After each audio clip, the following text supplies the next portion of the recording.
Coogs House, I don't know if you're paying attention or not, but there are a lot of things happening in college football outside of the University of Houston. They're going to directly impact the University of Houston, namely the Big 12 getting screwed.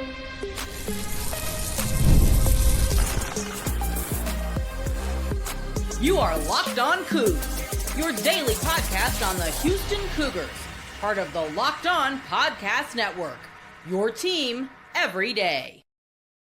Welcome to Locked On Coogs Daily Podcast about your Houston Cougars. I'm your host, Houston-born teacher and coach Parker Ainsworth. And whether you're a Houston fan or just a hater who came to stop by, thank you for making Locked On Cougs your first listen of the day. Appreciate you making us your first listen each and every day here at Locked On Cougs. We want to join the conversation, but don't say, tell us in the comments down below how long you keep leftovers in your fridge for, given that Thanksgiving was last Thursday. I think that's certainly the question on everyone's mind in this household. Today's show is brought to you by Game Time. Best place to get last minute tickets, lowest prices, guaranteed Game Time picks. But more on that fun in a second. Got a lot to get into today, and they each kind of feel like national stories that actually find their way back to Houston.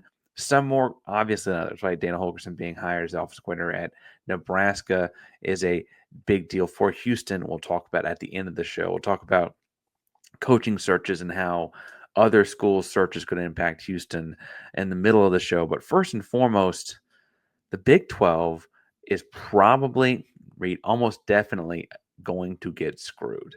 And that's a real big problem for the Houston Cougars.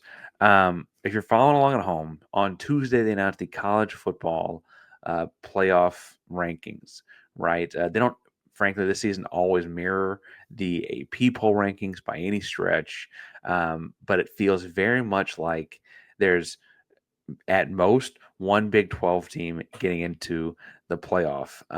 And honestly, there's a very real scenario where there is no Big 12 team in the college football playoff. The rules stipulate that the top 5 ranked conference champions all get in. Well, if there's a world where somehow 2 group of 5 champions are ahead of the Big 12 champion in their ranking, then we got a problem, right? And I say all that to say that a lot of disrespect has been put on the Big 12's rankings throughout the season this year, and frankly, a lot of the conference last year as well.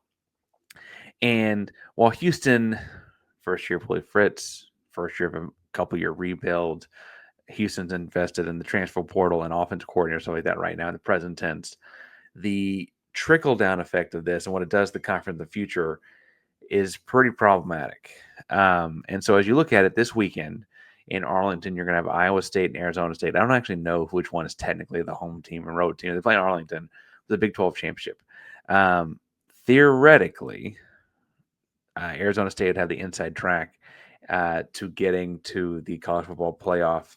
They've been ranked higher the last couple of weeks. In a number of different, both AP coaches polls and all the college football playoffs, et cetera, right? The real problem, I think, is that we've been told a lot that these conference championship games will not impact your seeding, meaning Tuesday's ranking feels concrete.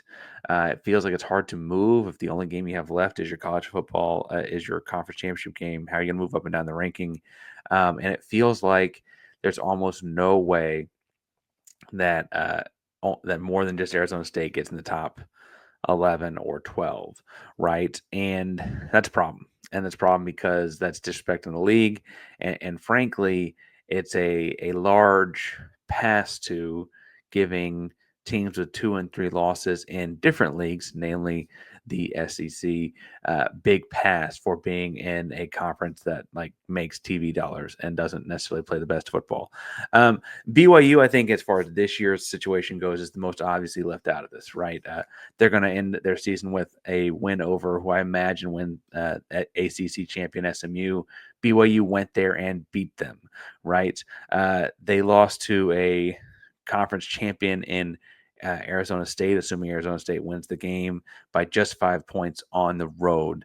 And that's they have 2 losses on their schedule, both relatively close. And I really have some close wins in there as well, but they got as good a win on their schedule as anyone left out of the college football playoff as it stands right now. And that's That's not going to get them in, right?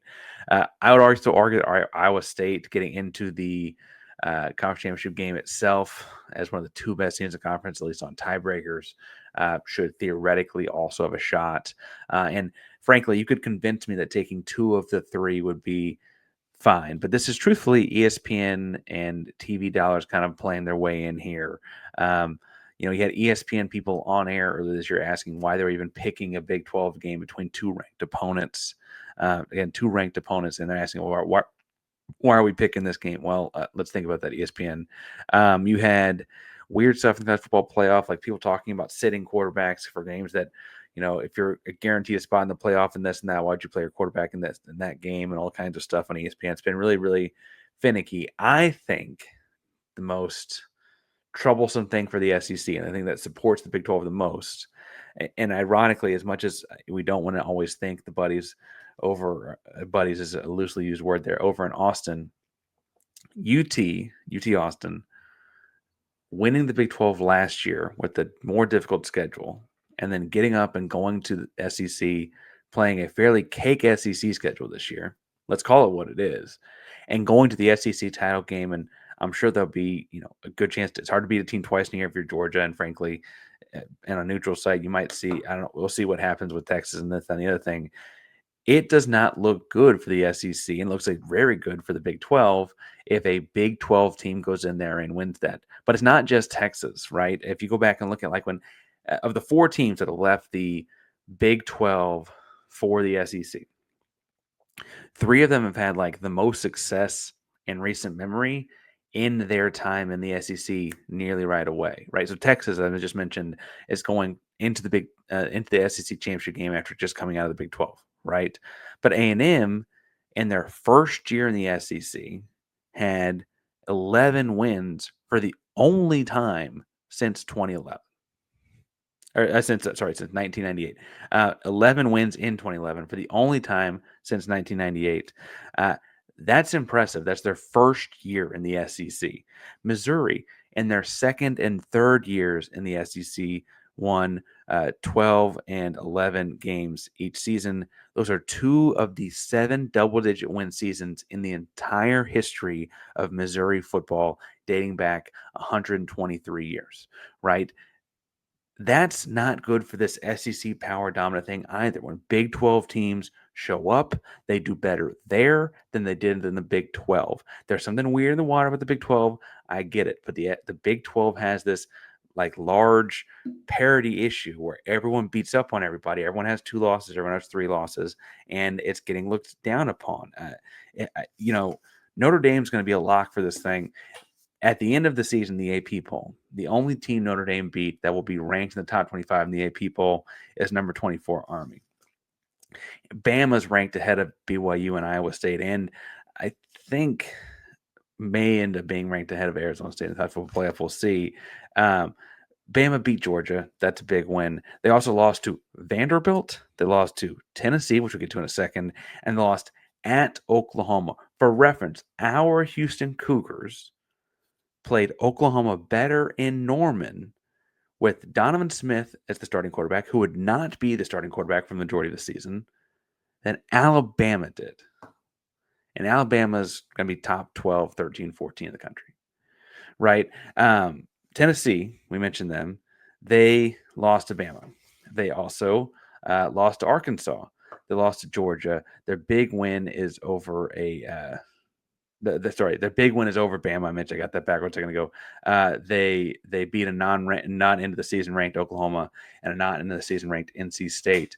That Arkansas team that beat Tennessee, by the way, lost to Oklahoma State, who could not win a Big 12 game, like very literally, right? A team that went 0 for the Big 12 beat Arkansas, a team that would also beat Tennessee.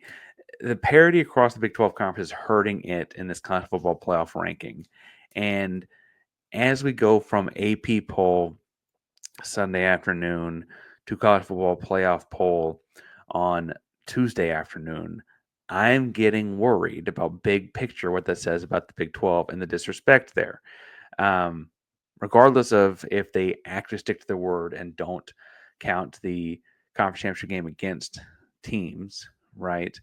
It looks like the best shot is maybe Arizona State and Cam Scadaville getting in, and you know you're going to have a bunch of bad SEC teams in, and then if they have 4 or 5 SEC teams in the 12-team playoff, statistically speaking, one of them will have a better shot at winning. And we'll have to hear for another year about how the SEC won a national championship, that the cards were stacked in their favor to win because they had more teams in the dance, right? It's all single game sample sizes. Weird things happen.